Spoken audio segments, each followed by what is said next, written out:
गज़ल शेर ने कि दिनां दी गल नहीं वरियां तक इस भांबड़ नूं भड़काना है। दिनां दी गल नहीं वरियां तक इस भांबड़ नूं भड़काना है। हीर दी खातिर मज्जां नूं मल मल के खूब नवाना है। बेवसवासे दिल दी जे तकदीर दे लेखे लिखने ने, बेवसवासे दिल दी जे तकदीर दे लेखे लिखने ने। लिखदे लिखदे लिखना है फिर लिख के कुछ मिटाना है। ते अजल तू दुनिया अंदर यारो इक्को झगड़ा बाकी है।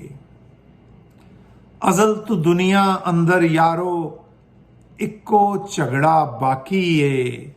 अखां नूं कफनाना है या सोचां नूं दफनाना है।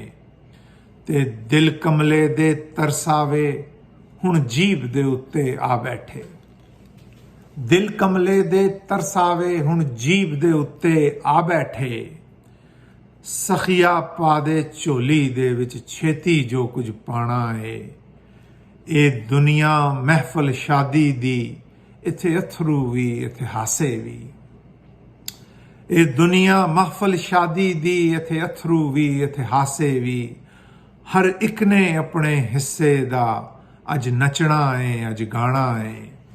ते आखिरी शेर है कि इक्को जे इन रावां दे सब पैंडे ने महमूद फहीम। इक्को जे इन रावां दे सब पैंडे ने महमूद फहीम।